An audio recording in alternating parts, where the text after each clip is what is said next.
So I'll start off with men first. Gentlemen, you really need to think about what criteria of a partner that you have in mind with you. I mean, you might say you want a certain height and age and background or of a certain class of woman. Like men saying, oh, I'm at this stage of my career. I mean, upper echelons. I need someone classy to be with me. Or that sort of thing. Or, and really think about what you're attracted to, because all those things that men generally described, it's very superficial. It's just very based on the outside. And this is one of the things where I mentioned before, it's one of the drawbacks in online dating, because online dating, you're just looking at a profile to make a judgment on people. And it's a lot of the times the actual true personality of the person doesn't come through. And it's very difficult to convey that in a profile, trying to describe it. Like, it's just like looking at a job candidate, so to speak. Went to this uni or was in this job before and so forth. You make the same judge, and employers make a certain judgment about that person, what they think is they're being like. But at least with the employer, they think critically about the job that they got on, that they're trying to fill, the requirements of a job, what the job actually needs that person to do. Okay, so what they need them to do, and then what the qualities of that candidate has to have to be able to do that job, and then they look for the candidate that will fit the position. Though with our life partner, what do we all do? People go and choose the partner first based on just because they like them, and then expect them to fit into that position and do the task that the position requires of being your partner. Hello, what do you think is going to happen? It's just like you hire someone just because you like the way they look, or the way they speak, or they're very tall, just because you like the height. It's unusual. Without considering their qualities, can they do the job? Well, if it becomes a disaster, then can you complain?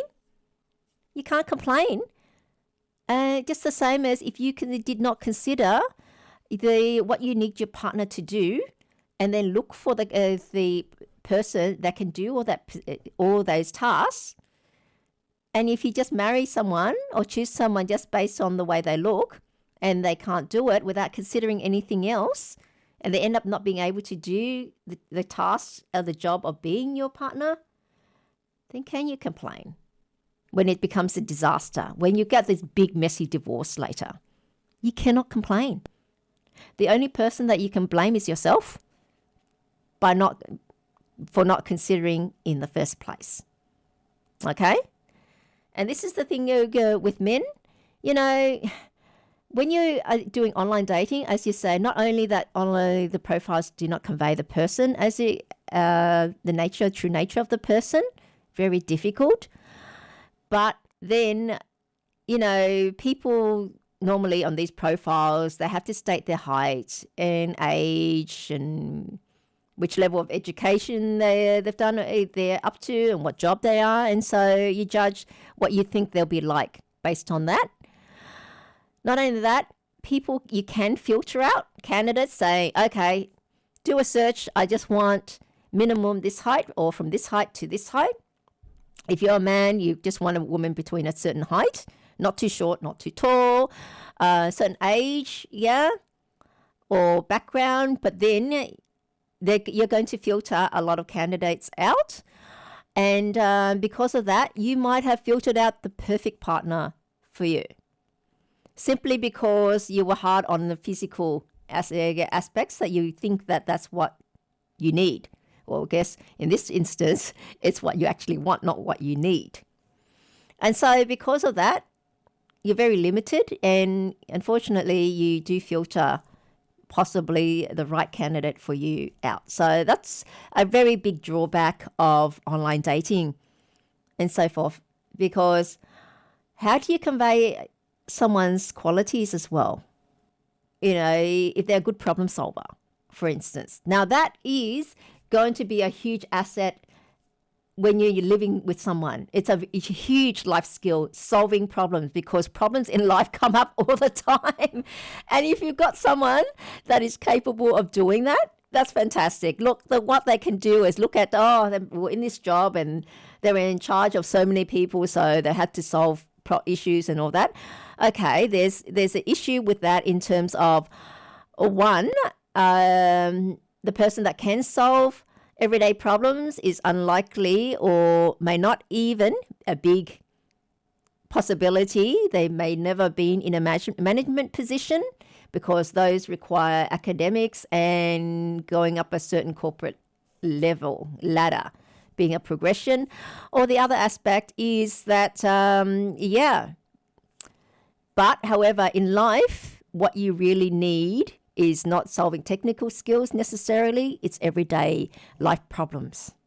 And that is such a big asset, but you cannot convey that in through a profile, and it's very hard to decipher that from a profile as it is. So that's one example. But as I say to men, you really have to think about it and get rid of it, because a lot of people end up meeting and marrying their soulmate that is really outside of the realm of what they're normally attracted to.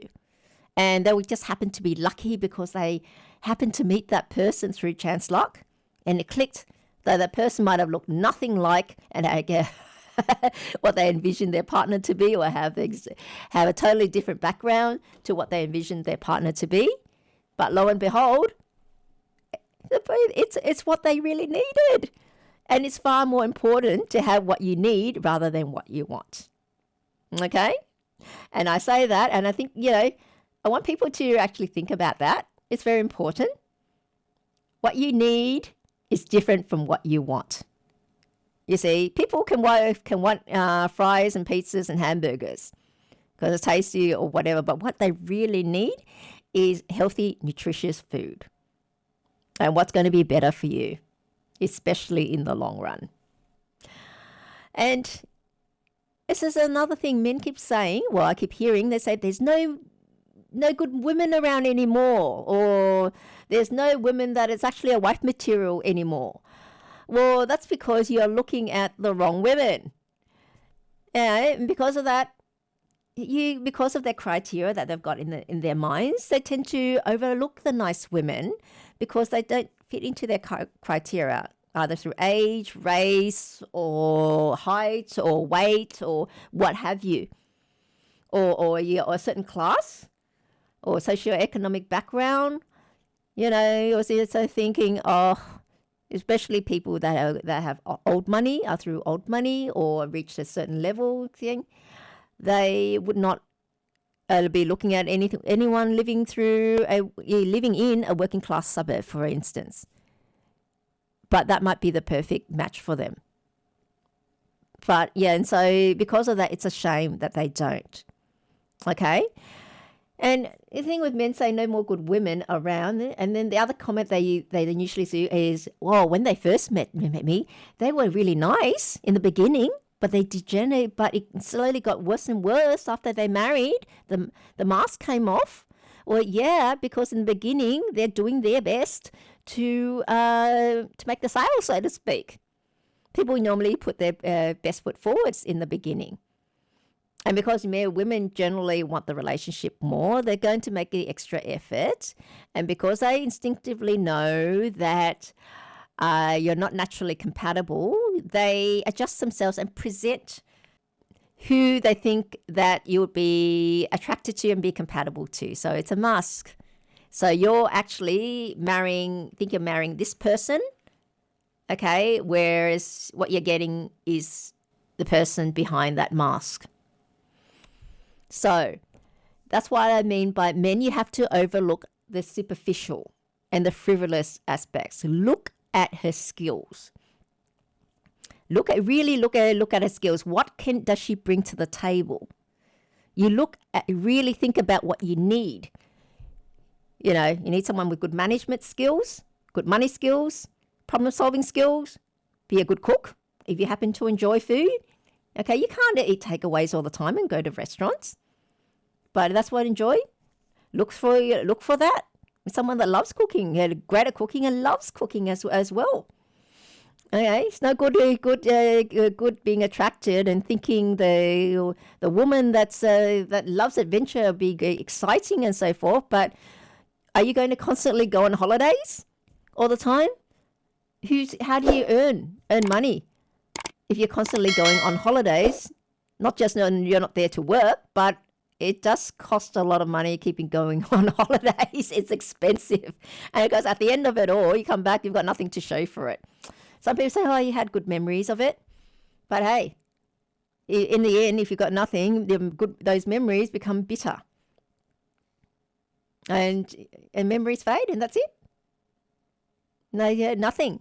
So you really have to look at it. That's why I get criticized a lot by men saying when I say, "Oh, you'd have no idea when you're saying you don't choose the nice girl." It is true. The nice girl, and quiet girl, it's just like women do it to men. Men also do it to women. When they say nice guys finish last, it's also the women go for the bad boy. It's the same thing with men. Nice girls finish last, they go for the bad girls. They're seen as the exciting girls. So